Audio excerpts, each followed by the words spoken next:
My name is Claire Bennett, I'm 42 years old, and I work as a structural engineer. The day my father collapsed against my husband's casket sobbing harder than I did, everything I thought I understood about loyalty, grief and blood came apart like a bridge carrying too much hidden weight. Within 3 weeks I lost my husband, my sense of identity, and the last clean version of my childhood. And if you've ever looked at the people you love and suddenly realized they've been speaking a language behind your back for years, maybe you'll understand why I'm writing this now. I used to believe structures failed dramatically. Explosions, fires, earthquakes, that's what people imagine when they hear about collapse. But real collapse starts quietly.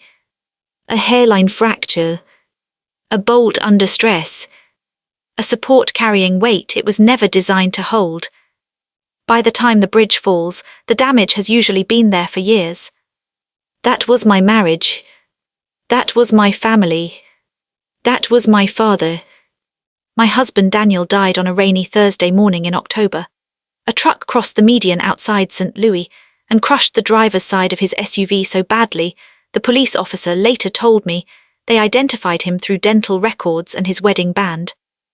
I remember that detail because it made me angry. Not devastated, angry. Because Daniel hated wearing jewelry, he complained about the ring constantly, said it trapped moisture under his skin, said it distracted him while driving. But he still wore it the day he died.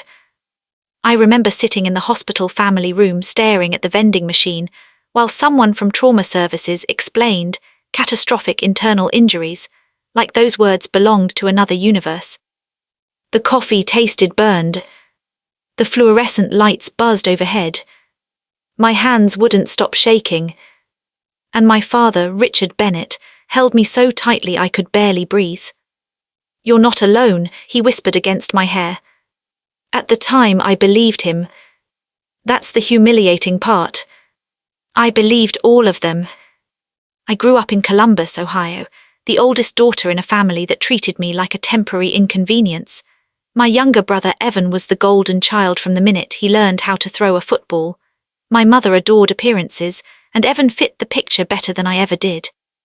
I was awkward, quiet, serious. The kind of kid who corrected math errors on restaurant checks for fun. When I was 12, my father brought home a broken table lamp from his office building maintenance room because he knew I liked figuring out how things worked. I sat on the garage floor for 6 hours rebuilding the wiring while Evan played outside with neighborhood kids. When the lamp turned on, my father looked at me with this stunned expression, like he'd discovered something valuable buried in his own backyard. "You see systems," he told me. Nobody had ever said something that kind to me before. I carried it for years. My mother didn't understand me at all. She liked girls who were soft and agreeable, girls who wore lip gloss and talked about weddings before they graduated high school. I liked load calculations and documentaries about bridge failures. When I was 16, my mother told me during an argument, "You make people uncomfortable because you always act like you're smarter than everyone." I still remember standing in the kitchen, holding a glass of orange juice while rain hit the windows. My father said nothing. That silence became the blueprint for our family. He loved me quietly. My mother dismissed me loudly. And eventually quiet love starts feeling like no love at all. Daniel was different. I met him when I was 27 and working on a municipal parking structure redesign project in Cincinnati. He was an architect consultant hired to collaborate with our engineering team. He walked into the conference room 15 minutes late, carrying 3 coffee cups and smiling like he'd already forgiven the world for disappointing him. He handed me a coffee before I'd even introduced myself. "You look like someone who's been awake since 5 a.m., he said. "I have. That's honestly terrifying." He made me laugh in the middle of a 14-hour workday, and that should have warned me how dangerous he would become to me. Daniel had this warmth that pulled people toward him automatically. He remembered names, asked questions, listened carefully. Even waitresses leaned closer when he talked. But with me, he was gentle in a way I'd never experienced before. Not performative, not strategic, just attentive, like I mattered. 3 months after we started dating, I got the flu so badly I couldn't get out of bed. Daniel drove 40 minutes through a snowstorm with soup, electrolyte drinks, medicine, and printed diagrams for a retaining wall project, because he knew I was anxious about missing deadlines. "You brought engineering documents to a sick person?" I asked weakly. "You're welcome," he said. Then he kissed my forehead and cleaned my entire apartment while I slept. You don't forget moments like that when you spent your whole life feeling emotionally negotiable. We got married 4 years later at a botanical garden outside Cleveland. Small wedding, 83 guests. My father cried during the ceremony when Daniel promised to protect the parts of Clea that learned to survive without protection. At the time it felt beautiful. Now it feels unbearable to remember. Because my father already knew things about Daniel I didn't. That's the secret underneath all this grief. Not cheating. Not another family. Not hidden debt. Something worse. Complicity. The funeral was packed. Daniel knew everyone. Former clients, college friends, neighbors, contractors, cousins I barely recognized. Rain hammered the church windows all morning. I remember details in pieces. Wet wool coats. Lilies. Mud on shoes. The metallic smell of cold air every time the doors opened. I wore black because everyone expects widows to perform grief correctly. But I felt strangely hollow instead. People kept hugging me, touching my arms, telling me Daniel lit up every room. Meanwhile, my father stood beside the casket like his own heart had been ripped out. At one point, he actually bent over Daniel's body and started sobbing so violently my Aunt Patricia had to steady him. And I remember thinking, why is he grieving like this? It scared me. Not because fathers-in-law don't mourn, but because it felt intimate. Too intimate. Later that afternoon, after most guests had gone to the reception hall, I found my father alone near the church basement hallway. His eyes were bloodshot, tie loosened, hands trembling. "I failed him," he whispered. At the time I assumed he meant emotionally. Now I know better. "What are you talking about?" I asked. But he wiped his face immediately. "Nothing, I just loved him. Loved him. Not love. Loved. Past tense." That should have been the first crack I noticed. Instead, I ignored it because grief makes you stupid. People don't talk about that enough. Loss destroys your ability to interpret reality correctly. Your brain starts prioritizing survival over logic. The weeks after Daniel's death felt like wandering through a partially collapsed building, trying to avoid falling debris. Insurance paperwork. Death certificates. Sympathy casseroles. Voicemail messages I couldn't bear deleting. I slept maybe 3 hours a night. And my father started showing up constantly. Too constantly. He fixed things around the house Daniel used to handle. Reorganized my garage. Mowed my lawn without asking. One night he brought over frozen lasagna and stayed until midnight drinking whiskey at my kitchen table. "You don't have to keep carrying everything alone," he told me. I almost laughed at the irony. Because carrying everything alone was the defining skill of my life. Still, part of me appreciated him trying. My mother barely visited. She sent flowers and text messages with too many exclamation marks.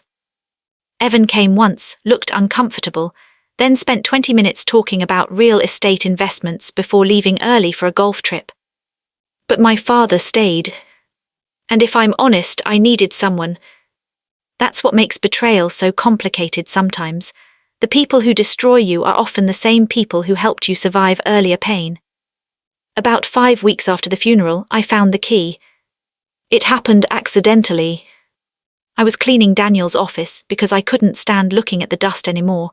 His leather chair still smelled like cedar cologne and peppermint gum. His reading glasses sat folded beside unfinished sketches for a Riverside hotel project. There was a locked bottom drawer in his filing cabinet I'd never opened before. At first I assumed it held client contracts. Then I found the small brass key taped underneath the desk. Engineers notice details. That's our entire job. Tiny failures become catastrophes if ignored. The second I saw the tape residue, my stomach tightened. Daniel never hid things from me. At least I thought he didn't. Inside the drawer were 3 items. A sealed envelope with my name, a stack of bank documents, and a photograph. The photograph hit first. My father and Daniel standing beside a lake cabin I'd never seen before. Both smiling, arms around each other. Not awkwardly, comfortably. The picture was dated 8 years earlier. 8 years. My hands went numb. Then I opened the bank statements. Joint account. Shared between Daniel Mercer and Richard Bennett. Opened 6 years before Daniel died. Balance $387,000. I actually stopped breathing for a second. I remember sitting on the office floor staring at numbers that refused to rearrange themselves into something innocent. My father and husband had a secret bank account. 6 years, nearly $400,000. My first thought was affair. I know that sounds insane now, but grief does strange math inside your head. Then I opened the envelopes. Claire, if you're reading this, I'm gone, and I failed at finding the courage to tell you the truth myself. There are some loads people think they can carry forever. They can't. Eventually every structure answers to gravity. Your father and I made choices 20 years ago that shaped your entire life. He wanted to tell you many times. I stopped him many times. That sentence alone changed the temperature in my body. I kept reading. You deserve the truth even if you hate us afterward. Especially if you hate us afterward. The letter shook in my hands, so hard the paper crackled. And then I reached the line that split my life into before and after. Daniel continued. Richard Bennett is not your biological father. I remember making this horrible sound. Not crying. Not screaming. Something animal. I reread the sentence maybe 15 times. Not your biological father. But that wasn't even the real betrayal. The next line was, your biological father was Daniel Mercer SR. My husband's father. I stared at the words until they blurred. No. No, no, no. My brain rejected it instantly. That would mean Daniel and I weren't biologically related, not directly, but our fathers had shared the same father. Half-siblings by bloodline connection through generation. Family. Close enough that the secret itself felt radioactive. I dropped the letter. My skin felt cold. Then burning. Then numb. There are moments when the body understands danger before the mind catches up. Every instinct inside me started screaming. I couldn't think. Couldn't breathe. I called my father immediately. When he answered, I said only 4 words. What did you do? Silence. Heavy silence. Then I heard him inhale sharply. Claire, you come here right now. I don't remember much during the hour before he arrived, except packing the kitchen and vomiting twice. When my father walked through the front door, he already looked defeated. Like a man arriving at his own sentencing. He saw the photograph and letter spread across the table and closed his eyes. I wanted to tell you. No, I said, no, you don't get to start there. My voice sounded unfamiliar. Sharp. Flat. Dangerously calm. You let me marry him. My father started crying immediately. That enraged me more. Not because tears are weak. Because they came too easily. You let me build a life with him while both of you knew. We didn't know at first, he whispered. I laughed then, a horrible laugh. Oh, fantastic, that fixes everything. He sat down slowly like his body had aged 20 years in a month. And then he told me the truth. Back in the early 1980s, before I was born, my mother had an affair with Daniel's father during a period when my parents were briefly separated.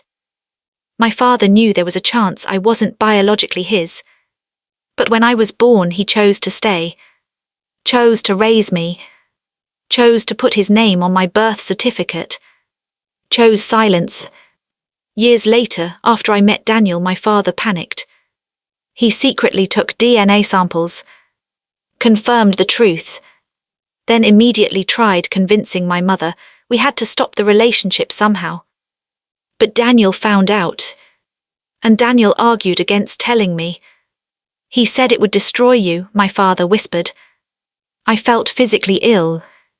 So instead you let me marry him. We found out after you were already engaged. You still should have told me. I know. You should have told me.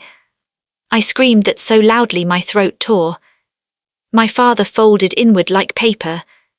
And then he said the sentence that finally broke something permanent inside me. You were finally happy. Silence. Absolute silence. Because that was the logic. Their justification. My happiness mattered more than my consent. More than truth. More than dignity. My entire marriage had been constructed on withheld information. I backed away from him. You're not real family, I heard myself say. The second the words left my mouth, I saw them hit him physically. Like impact damage. But I couldn't stop. You don't get to call yourself my father after this. Claire. He looked smaller than I had ever seen him. That's what I remember most from that night. Not the confession itself, not even the rage boiling so hard inside me my fingertips were tingling. It was the way my father suddenly seemed physically diminished sitting at my kitchen table under the yellow pendant light, shoulders curved inward like a building after foundational damage. For 42 years, Richard Bennett had been the one stable structure in my life. Quiet, reliable, solid in the way old bridges feel solid even when engineers know the internal steel is already rusting. And now I couldn't stop seeing corrosion everywhere. You don't mean that, he whispered. But I did.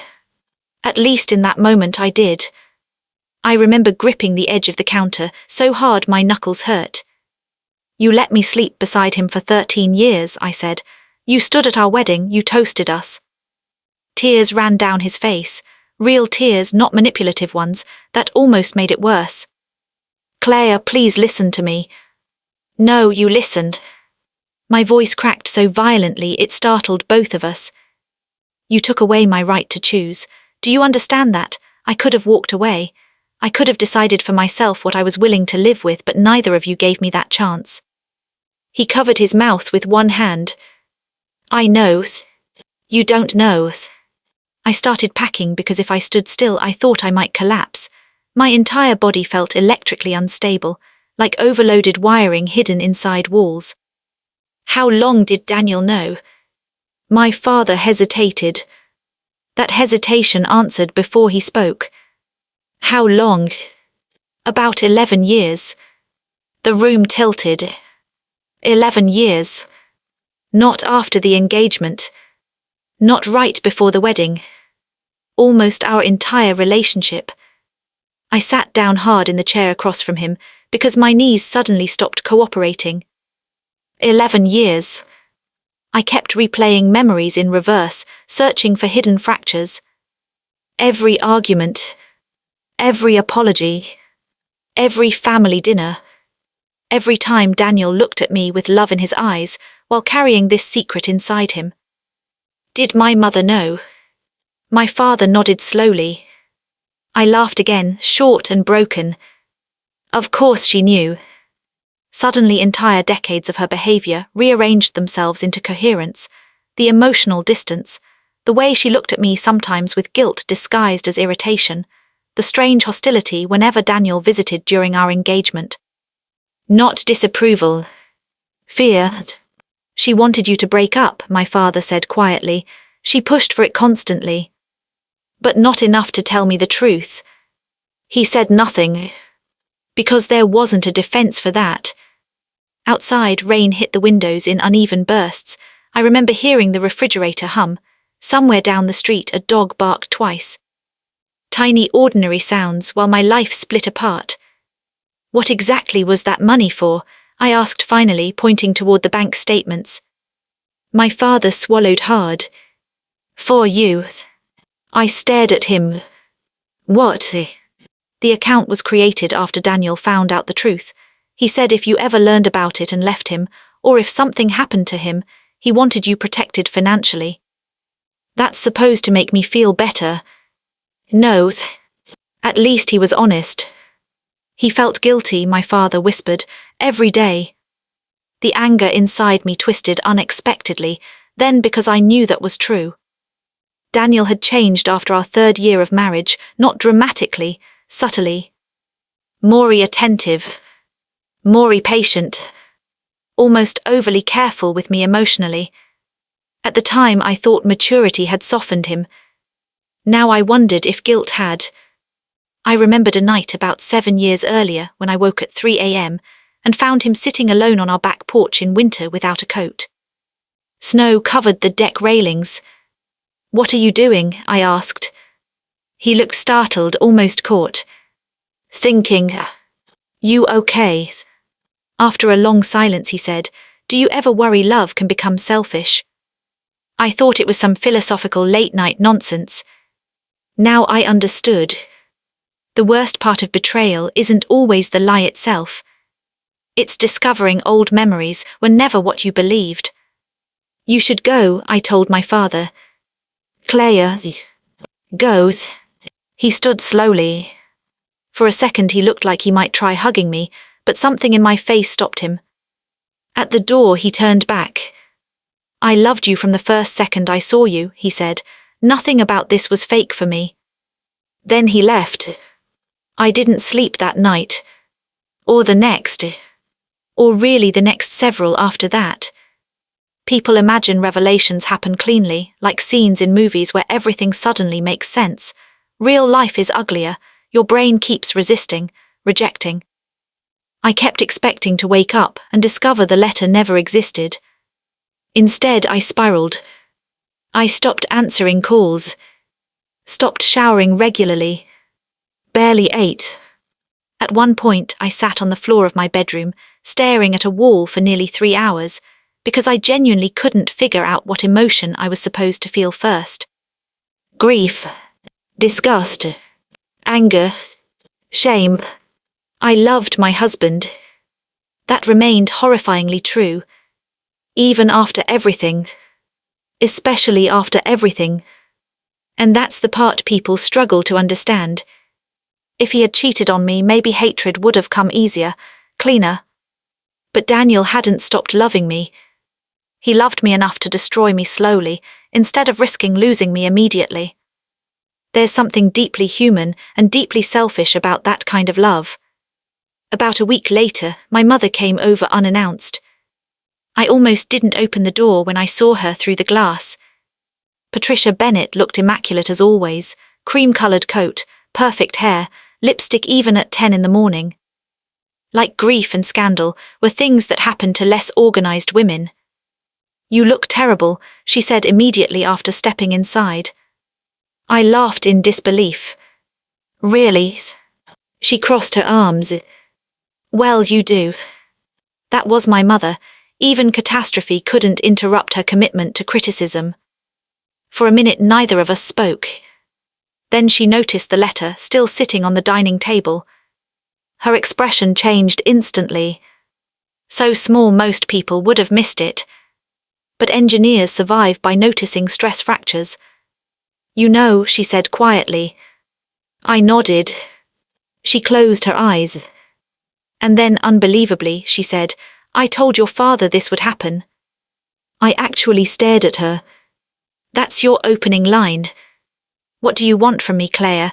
We made impossible choices. No, you made selfish choices. Her jaw tightened. You think life is simple because you deal with numbers and calculations all day. Human beings aren't blueprints.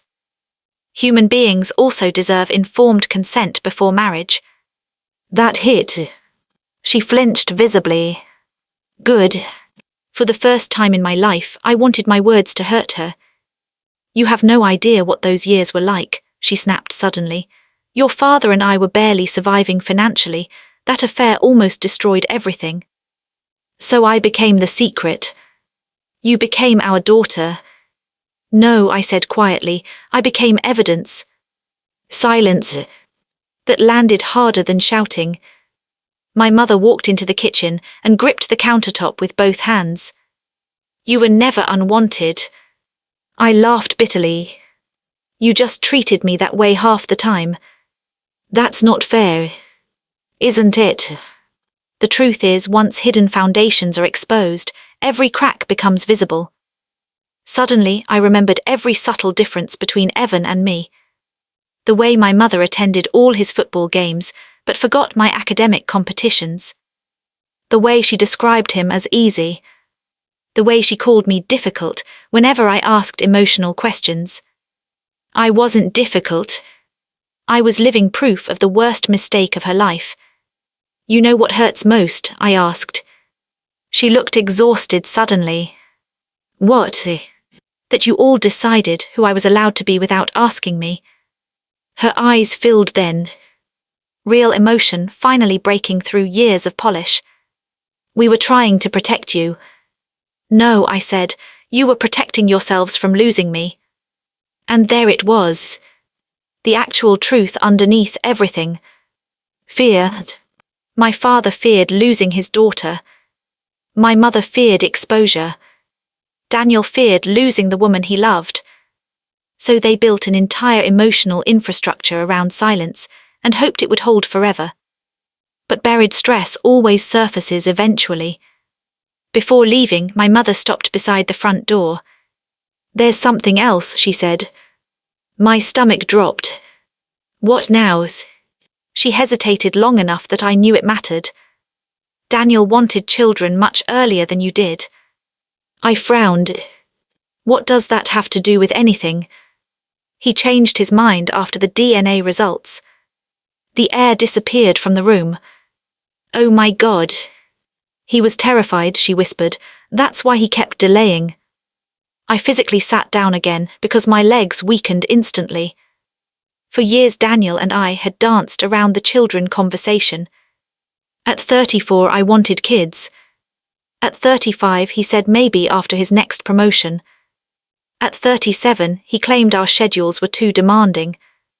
We argued about it more than once. I cried after one fight because he said, maybe we're already enough. And now I understood. He knew there was genetic risk. He knew. I pressed both hands against my face. Suddenly grief shifted shape again. Not just for the marriage. For the children we almost had. For the future quietly redirected by a secret I never agreed to carry. I hate all of you right now, I whispered. My mother nodded once. I know. After she left, I finally opened the rest of Daniel's locked drawer. There were dozens of things inside I hadn't looked at closely before. Receipts, insurance documents, old photographs, and another envelope. This one addressed in Daniel's handwriting. For Claire, only when you're ready. I almost didn't open it. Part of me wanted to burn everything and disappear. But I needed answers the way damaged buildings need inspection after collapse. You can't rebuild until you understand exactly what failed. Inside was a handwritten letter, nearly 20 pages long. The first line alone made my chest tighten. Claire, if you're reading this, then the worst thing I ever did finally reached you. I sat there for hours reading. Daniel described finding out shortly after our engagement, when my father secretly submitted DNA samples through a private testing company. At first, Daniel thought the results were wrong. Then his father confirmed the affair before dying of pancreatic cancer 6 months later. Daniel wrote that he tried leaving me twice afterward. Once by picking fights intentionally. Once by accepting a job offer in Seattle without telling me. But every time he imagined actually losing me, he panicked. That word appeared repeatedly throughout the letter. Panic. Not lust. Not manipulation. Fear. He described lying awake beside me at night feeling like a man standing under collapsing ceiling, pretending not to hear the cracks. I cried reading that. Really cried for the first time since his funeral. Because despite everything, I recognized his voice in every sentence. Daniel wrote about my habits. The way I checked stove burners twice before leaving home. The way I mouthed numbers silently while doing calculations. The way I touched his wrist absent-mindedly in crowded places. He remembered everything. And near the end, he wrote the part that destroyed me completely.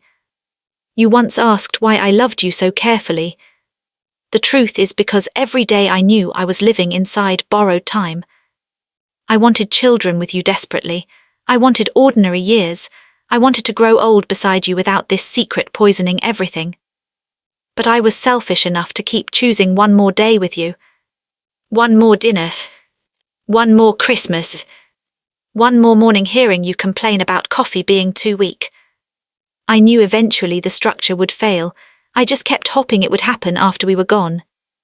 By the time I finished reading, dusk had settled outside. The house felt impossibly quiet. I remember looking at Daniel's empty chair across the room and realizing something terrible. I still missed him. Even now. Even after learning all of it. Love doesn't evaporate on command. It lingers like smoke inside walls long after the fire is out. The next morning, my brother Evan called. Apparently, my parents had finally told him everything. You should have heard Mom, he said immediately. Jesus Christ. I almost hung up right there. You knew too. No, Claire, I swear to God I didn't know. I believed him. Evan wasn't emotionally disciplined enough to keep secrets this large. What do you want? A long pause. Then, unexpectedly softly, I wanted to make sure you were okay. That nearly made me cry again, because my brother and I had never really known how to care for each other out loud. I'm not okay, I admitted. Yeah, he said quietly, I figured. He came over later carrying takeout and beer like we were suddenly people capable of normal sibling comfort. We sat in silence for almost 20 minutes before he finally said, Dad's destroyed. I stared at the television without seeing it. He should be. That's fair. Another silence. Then Evan said something I still think about. You know, growing up, I used to think Dad loved you more. I turned toward him sharply. What? You were the only person he ever listened to completely. Even Mom knew it. That stunned me. Because my entire childhood I believed the opposite. Evan rubbed the back of his neck awkwardly. He looked at you like you mattered. I was just easier. The room felt strange suddenly. Like seeing an old building from a different angle and realizing the architecture wasn't what you assumed. Maybe families don't just hide secrets from each other. Maybe we hide loneliness too. Before leaving, Evan stopped near the doorway. For what it's worth, he said carefully, Dad may not be your biological father, but he's still the guy who taught you how to ride a bike and sat through all those math competitions nobody understood. I looked down at my hands. Because that was the unbearable contradiction.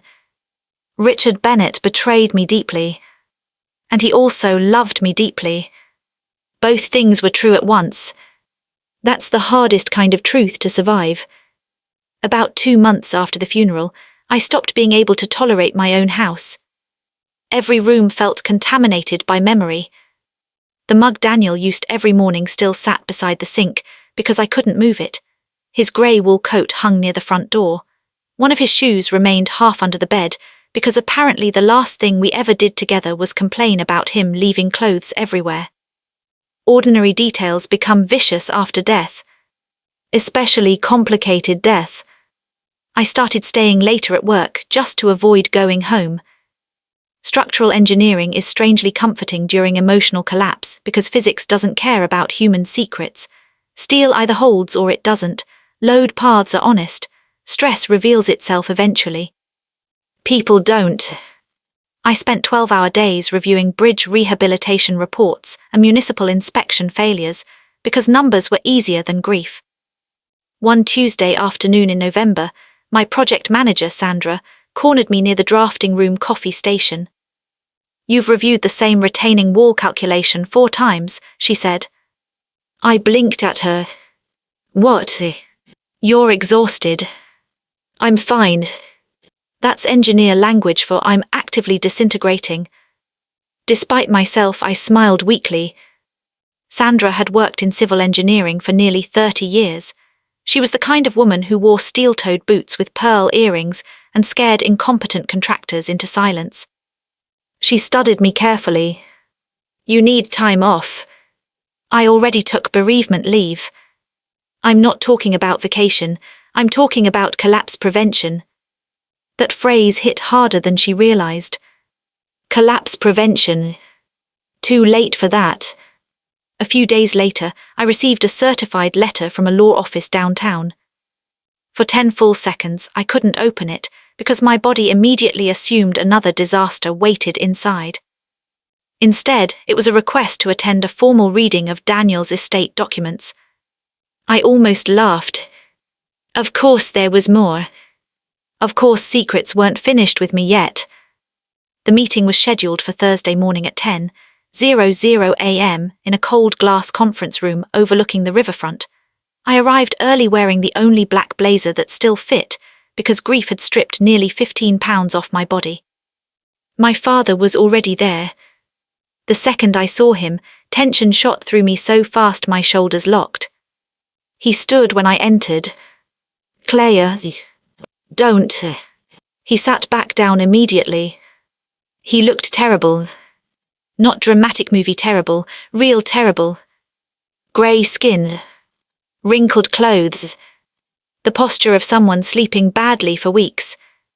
My mother sat beside him staring at her folded hands. Evan leaned against the far wall looking deeply uncomfortable. And then I noticed someone else. A woman around my age with dark hair pulled into a low knot. She wore a navy coat and held herself very still, like someone prepared for impact.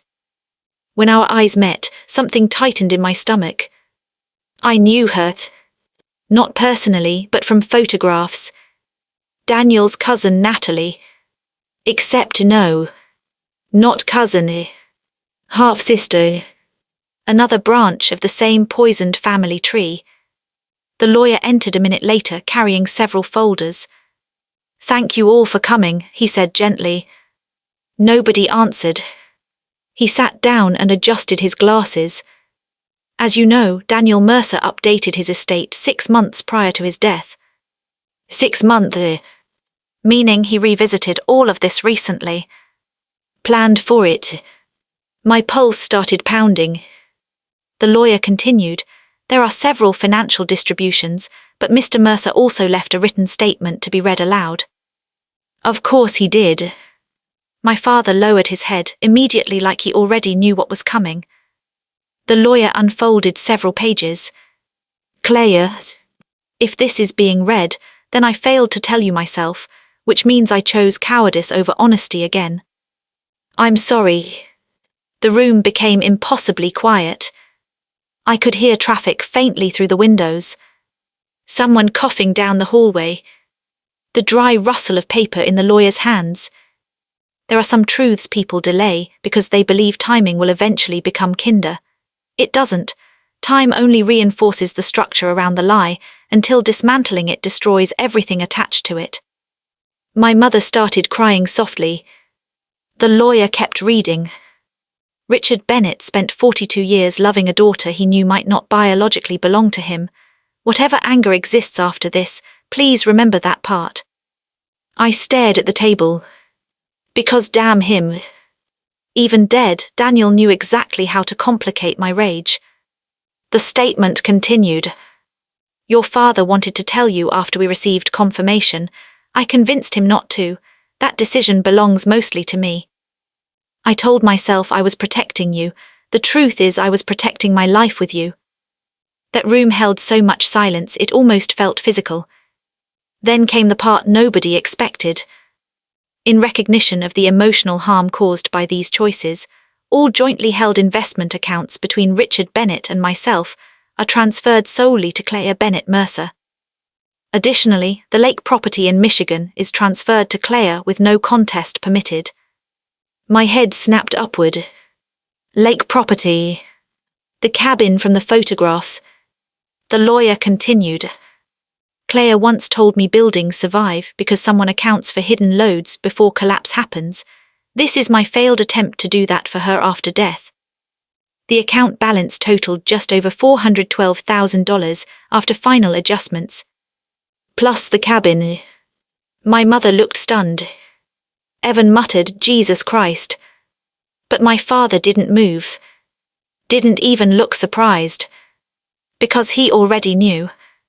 Then the lawyer reached the final paragraph. And this matters most. Claire, if you decide never to forgive us, you are justified. But nothing about your existence was a mistake. You were the best thing any of us ever loved. The lawyer stopped reading. Nobody spoke for several seconds. Then my mother suddenly stood. He shouldn't have written that, she snapped through tears. I looked at her slowly. What part? All of it. This accomplishes nothing now. I almost laughed from disbelief.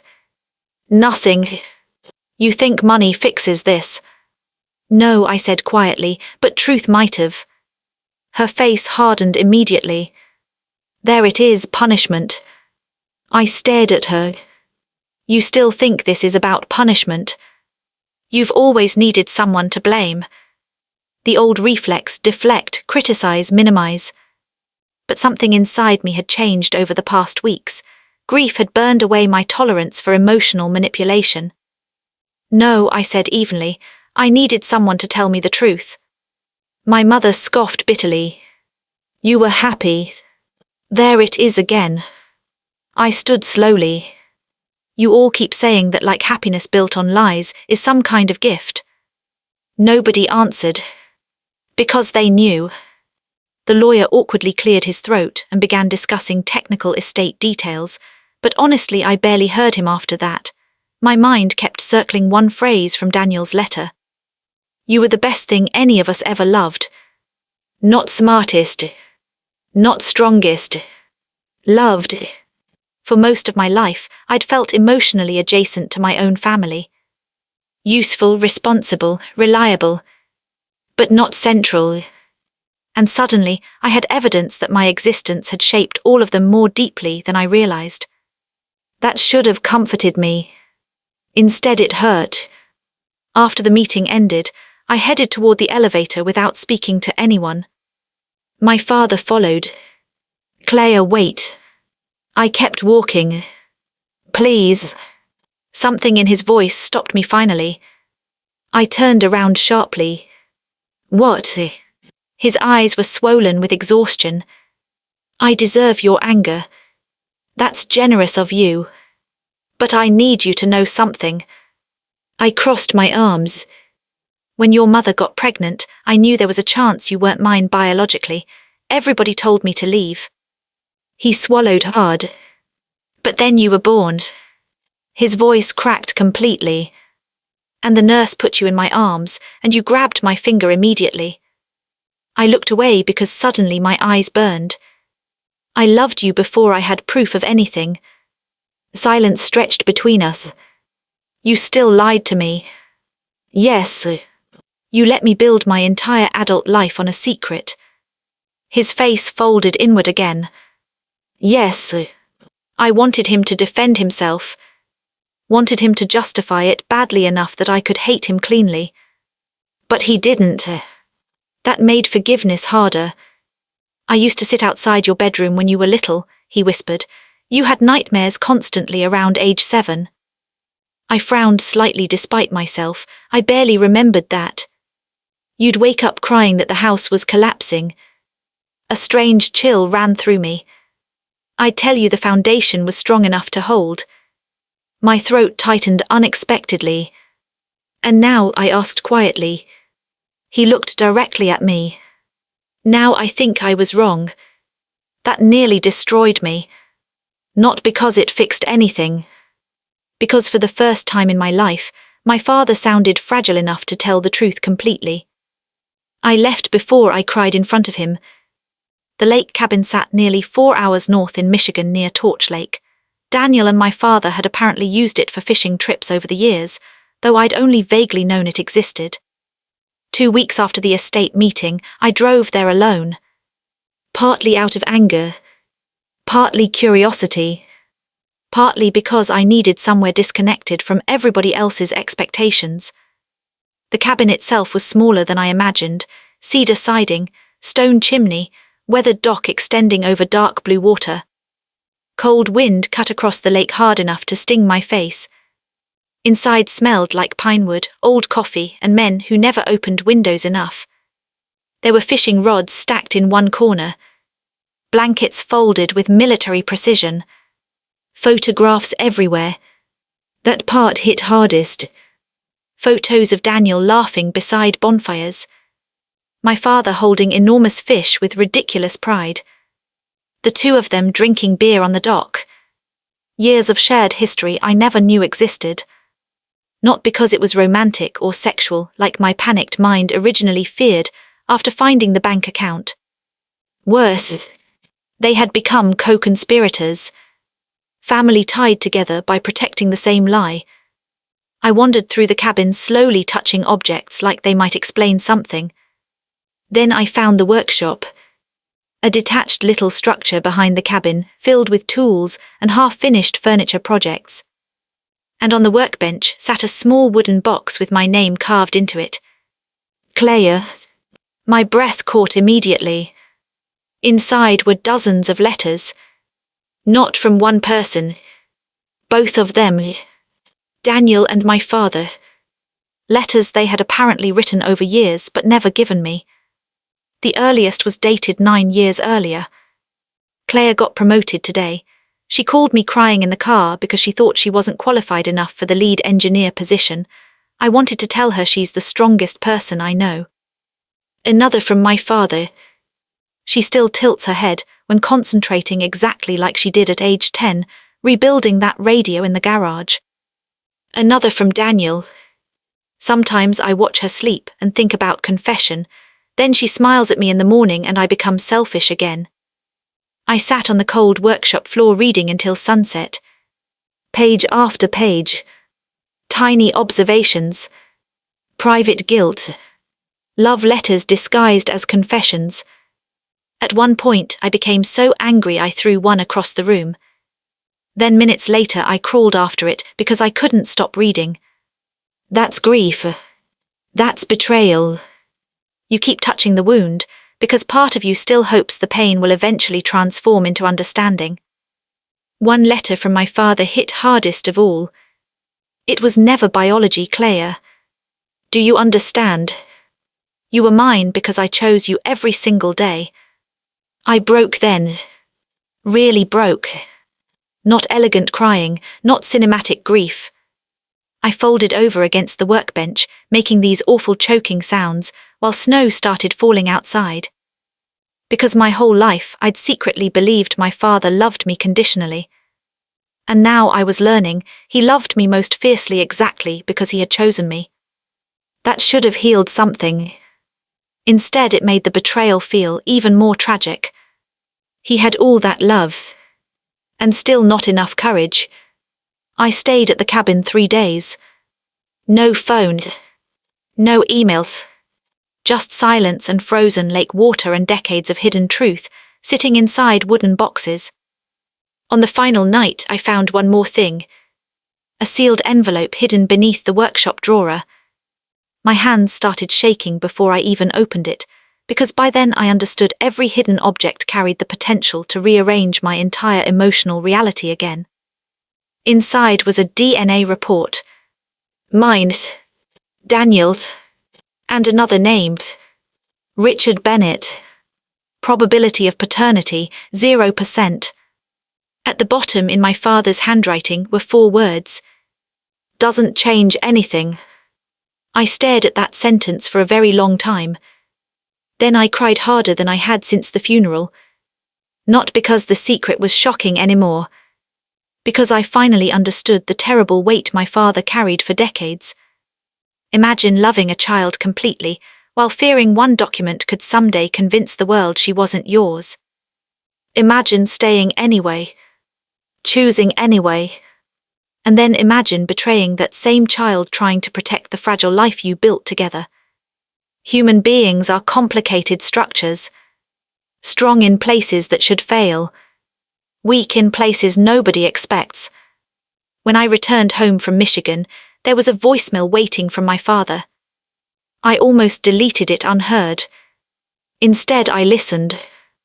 "Claire," he said quietly, "I know I don't have the right to ask anything from you right now, but your mother moved out yesterday."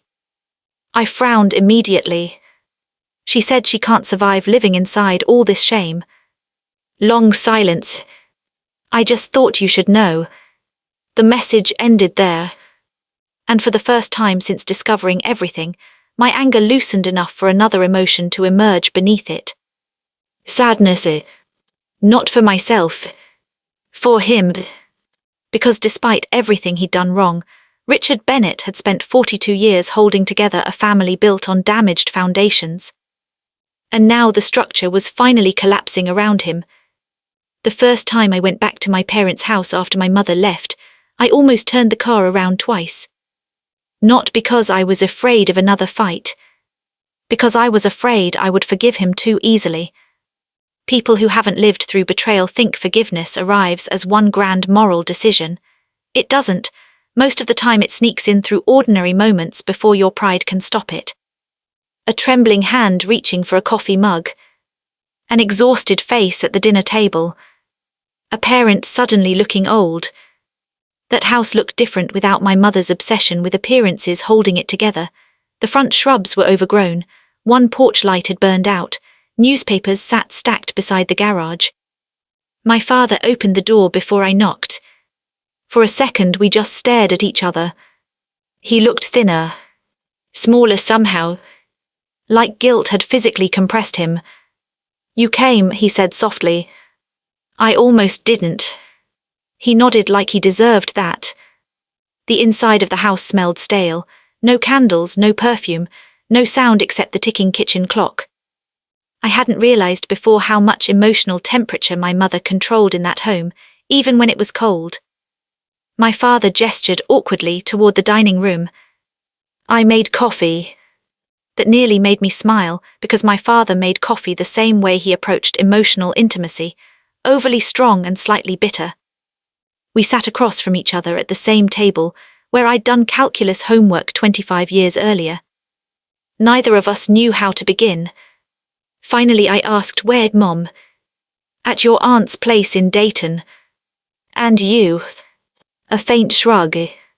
"Still here." The silence stretched long enough to become painful. Then my father surprised me. "I should have told you when you were 29. I looked up sharply. "What?" That's when Daniel came to me with the DNA results. His eyes stayed fixed on the coffee cup. He was terrified, I was too, but you were planning the wedding already. I felt anger stirring again immediately. "That's not an excuse." "No," he swallowed hard, "it's the exact moment I failed you." Hearing him say it, that directly disarmed me more than denial would have. Most people spend their lives protecting themselves from accountability. My father looked like a man too exhausted to keep hiding. "You know what I can't stop thinking about," I said quietly. He waited. That every time I told Daniel I loved him, he knew something I didn't. My voice cracked on the last word. He knew. My father's face tightened with visible pain. "He loved you desperately, Claire. That doesn't erase what he did." "No." We sat there breathing inside the wreckage together. And suddenly I understood something important. My father had already punished himself far more thoroughly than I ever could. That didn't mean he deserved instant forgiveness, but revenge suddenly felt meaningless. There was nothing left to destroy that guilt hadn't already damaged. "You know the sickest part," I whispered. "What?" "I still miss him." Tears filled my father's eyes immediately. I know. I hate that I miss him. You loved him. No, I said sharply. I loved the version of my life I thought was real. But even as I said it, I knew it wasn't fully true. Because the love itself had been real. That was the unbearable contradiction. The secret was real. The betrayal was real. But so was the marriage. All 13 years of it. Daniel's laugh at 2 in the morning. His hand on the small of my back in crowded rooms. The way he warmed my side of the bed with a heating pad during winter because my feet were always cold. None of those moments became fake just because the foundation underneath them was cracked. That realization complicated everything. My father suddenly stood and walked into the hallway. A minute later he returned carrying an old cardboard box. I found these in the attic, he said quietly. Inside were dozens of photographs from my childhood. Me covered in mud, holding a science fair trophy at age 11. Me asleep in the backseat during family road trips. Me sitting on my father's shoulders at the zoo. Picture after picture after picture. Evidence. Not of biology. Of devotion. I kept everything, he said. I looked at one photo in particular for a long time. I couldn't have been older than 6, sitting on the garage floor beside my father while he showed me how to use a socket wrench. Both of us smiling directly at the camera. You really loved me, I whispered before I could stop myself. He looked devastated hearing that phrased like a revelation. Claire, he said brokenly, there has never been a single day of your life that I didn't. That was the moment my anger cracked open enough to let grief fully enter. Not just grief for Daniel. For all of us. For every year spent protecting secrets, instead of trusting love to survive truth. I started crying quietly. My father didn't move closer. Didn't touch me. Just sat there crying too. And honestly, that restraint mattered more than any apology could have. Around Christmas, things became uglier before they got better. My mother called demanding I refuse the inheritance from Daniel's estate, because people would talk if details ever surfaced publicly. That sentence alone told me exactly who she still was. You're worried about gossip, I asked in disbelief. You don't understand how these things spread. No, I said coldly, you don't understand what matters anymore. She became furious. For 42 years I protected this family. I laughed sharply. You protected yourself. That's unfair. You know what unfair is. Finding out my entire marriage existed inside a secret nobody trusted me enough to survive. My mother's voice hardened immediately. You think you were the only victim here. That word stopped me. Victim. Because suddenly I realized something I hadn't fully considered before. My mother had lived inside fear for decades too. Fear of exposure. Fear of losing her marriage. Fear of me learning the truth and leaving her forever. None of it excused her behavior. But pain rarely belongs to one person alone. I can't do this with you anymore, I said quietly. What does that mean? It means every conversation becomes about defending your choices instead of acknowledging what they cost me. She went silent. Then, unexpectedly small, I didn't know how to love you without remembering what I'd done. That sentence hit like a crack across glass. Because it explained everything. Every cold moment. Every distance. Every subtle rejection growing up. Not hatred. Shame. I closed my eyes. And for the first time in my life, I pitied my mother more than I feared her judgment. I needed a mother anyway, I whispered. She started crying immediately. Real cryings.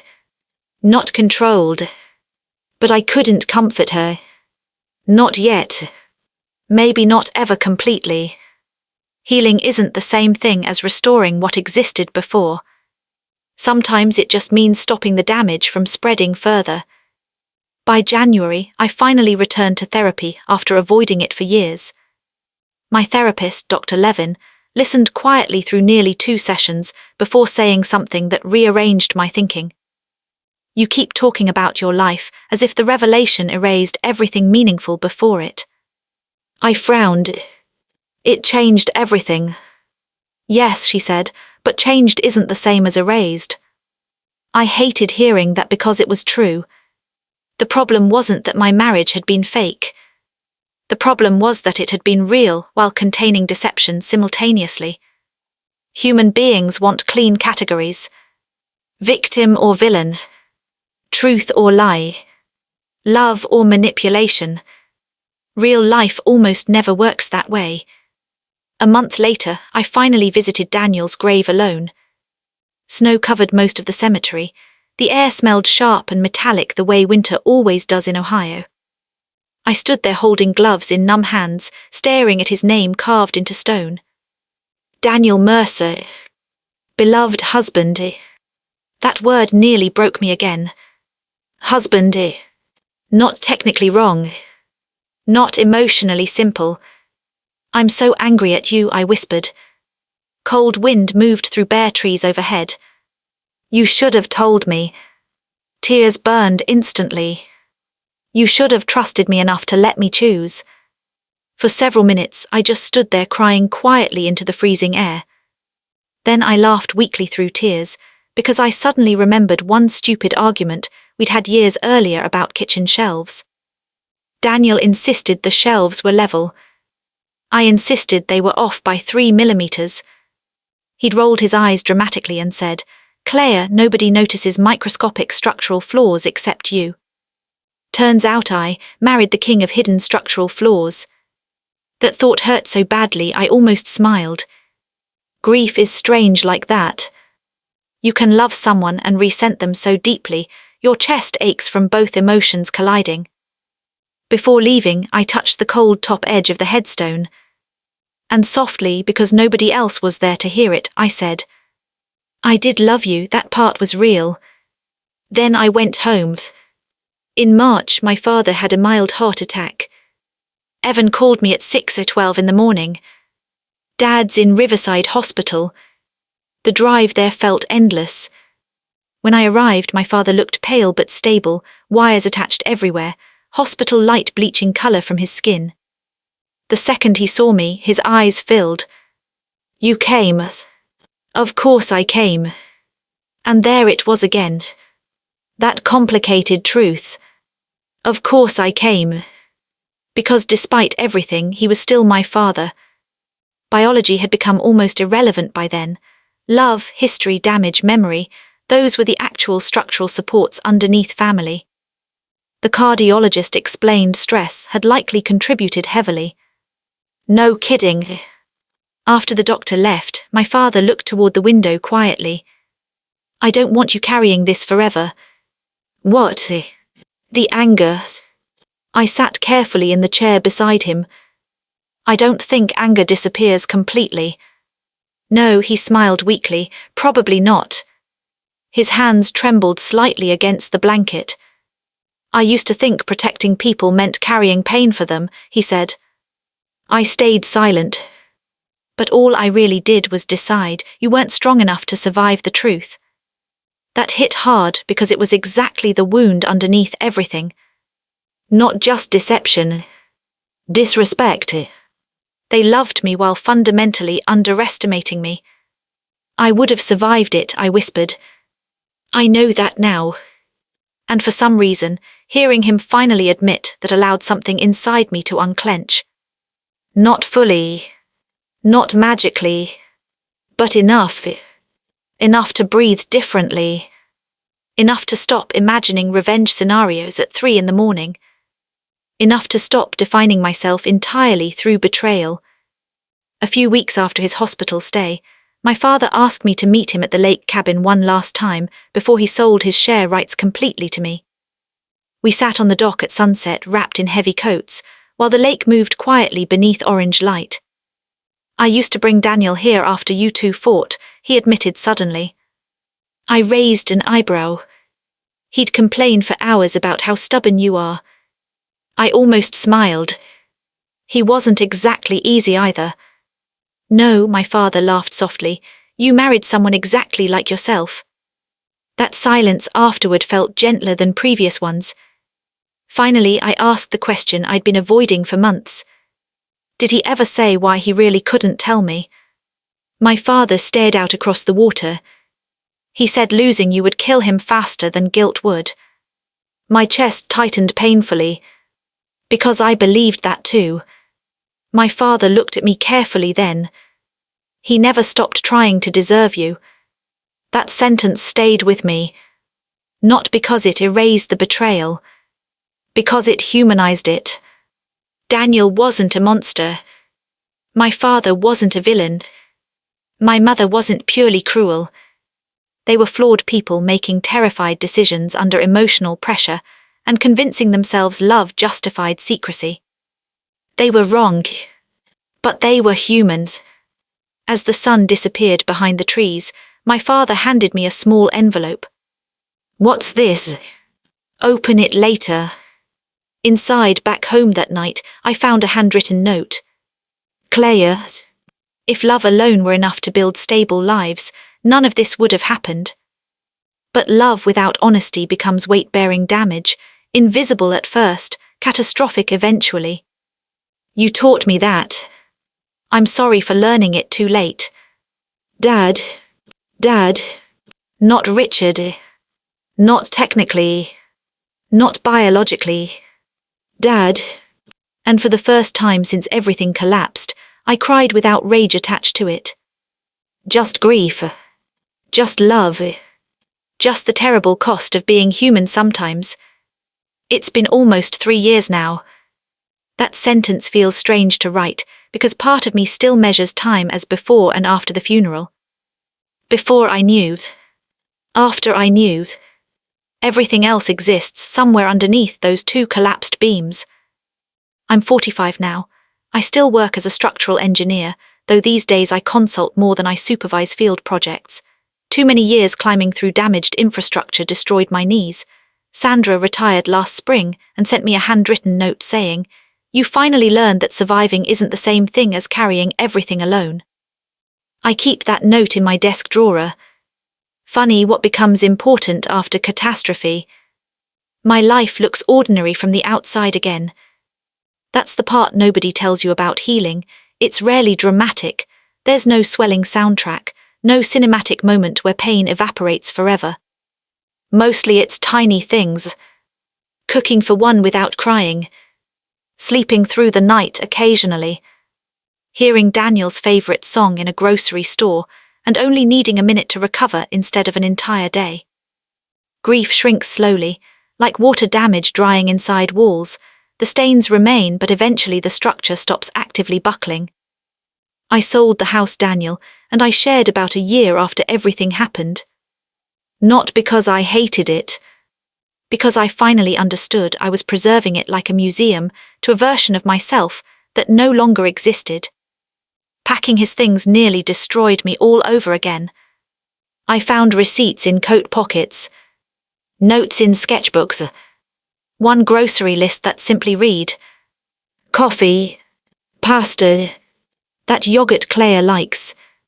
I sat on the kitchen floor holding that stupid scrap of paper for 20 minutes crying so hard I gave myself a headache. Because love is often embarrassingly ordinary when you strip away the big moments. Not grand speeches, not dramatic gestures. Remembering someone's yogurt. I moved into a smaller townhouse near Dublin with large windows and creaky floors, and exactly 1 bedroom because I needed space that belonged only to me. No ghosts built into the walls, no carefully preserved grief corners. The first night there, I ate Chinese takeout sitting cross-legged on the floor because my furniture hadn't arrived yet. And for the first time in years, the silence around me didn't feel hostile. Just quiet. My relationship with my mother never fully recovered. I think some fractures become permanent no matter how much repair work happens afterward. We speak now. Occasionally have lunch. Exchange birthday cards. But there's distance neither of us knows how to cross anymore. A few months after my father's heart attack, she admitted something during therapy. She said every time she looked at me growing up, she saw evidence of the worst decision she'd ever made and the best thing that came from it simultaneously. That confusion made me cruel, she said. At least she finally named it honestly. I don't hate her anymore. But forgiveness isn't always reunion. Sometimes forgiveness just means you stop demanding repayment for pain the other person can never fully undo. My father and I rebuilt more carefully. Slowly. Like engineers repairing a damaged bridge one support at a time, while knowing another collapse remains possible if too much weight returns too quickly. We started having breakfast together every other Sunday at this little diner outside Columbus, where the coffee tastes burnt and the waitress calls everyone hun. At first conversations stayed shallow. Weather, sports, traffic. Then gradually deeper things returned.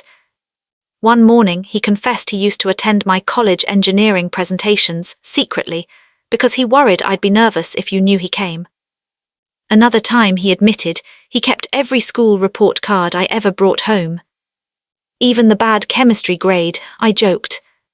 His face became immediately offended. You got a B+, that's not a bad grade. I laughed so hard coffee nearly came out my nose. Tiny moments. Small repairs. That's how some families survive. Not through dramatic forgiveness speeches. Through repetition. Presence. Showing up again and again until trust stops flinching quite so hard. The biggest surprise was Evan.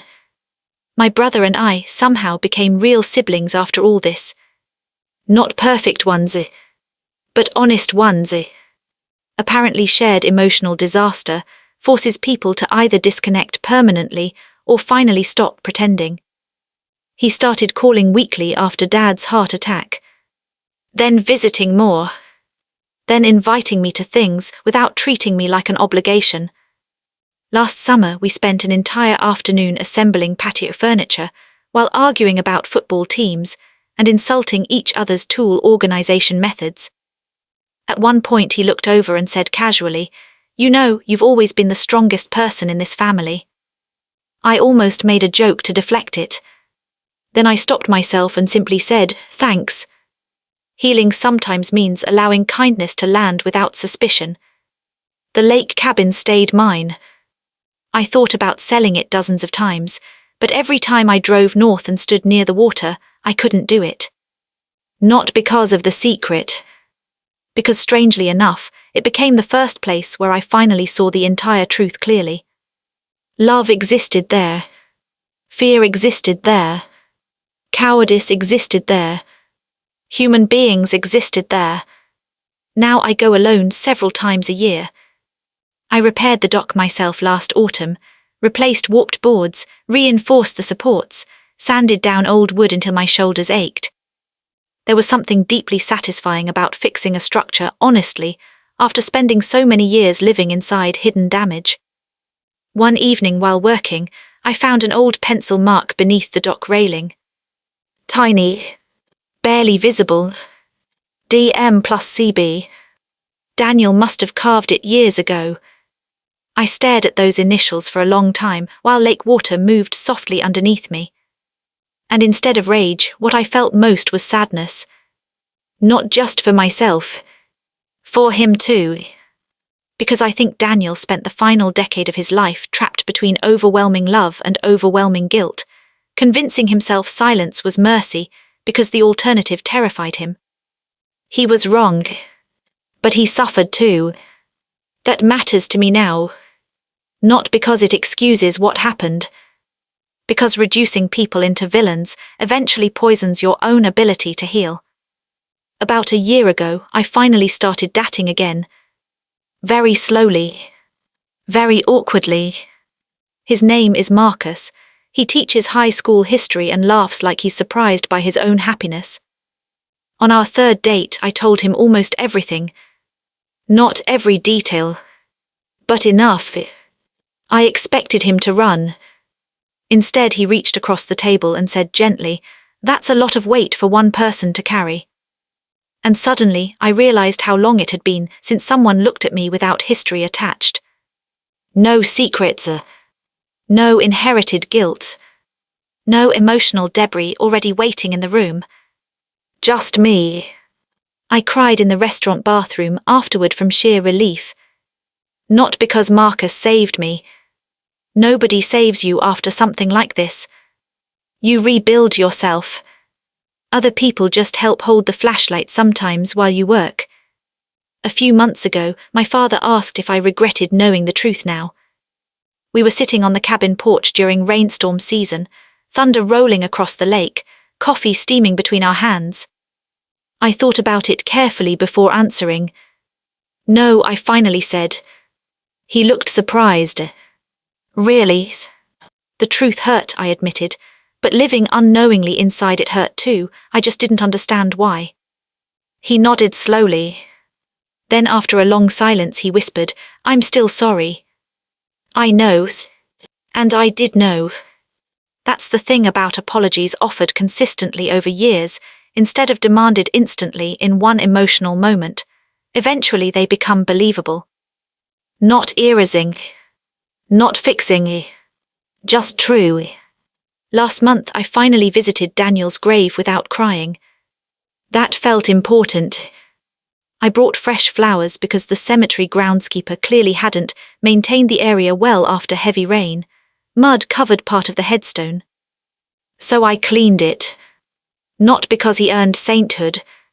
Not because I forgot.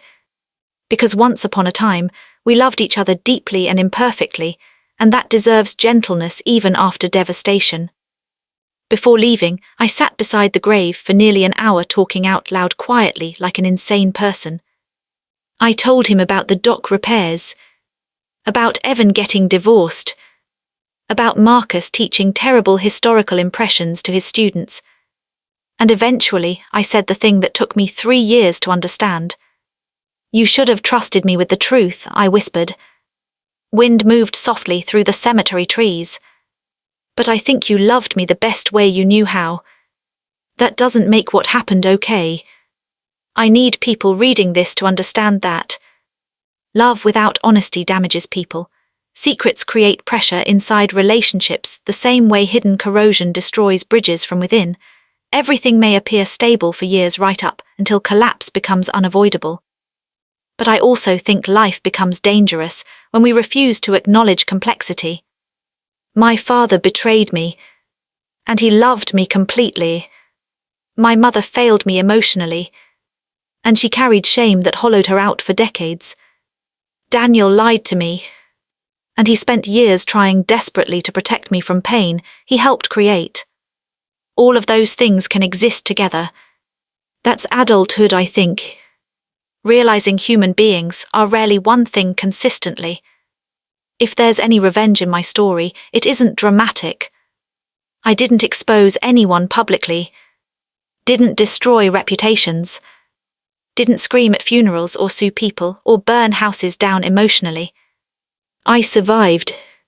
I stopped letting other people define my worth through their fear. That became enough. A few weeks ago I was at the lake cabin alone during early morning fog. The water looked silver under sunrise, everything completely still. I made coffee and sat wrapped in a blanket, listening to birds somewhere near the shoreline. And for the first time in years, my mind felt quiet. Not numb, not empty, peaceful. Just for a moment. I thought about the little girl who used to wake up, terrified the house would collapse around her. Turns out she wasn't wrong. It did collapse eventually. The family, the marriage, the identity I built my life around. But hear what nobody explains about surviving collapse. You learn what was load-bearing and what was only decoration. And then slowly, painfully, honestly, you build again. So if you're reading this while holding some terrible truth about your own life together with shaking hands, here's what I want you to know. You are allowed to walk away from people who love you badly. You are allowed to stay angry. You are allowed to grieve versions of your life that never fully existed. But you are also allowed to heal without becoming cruel. You are allowed to accept that some people harmed you while loving you sincerely.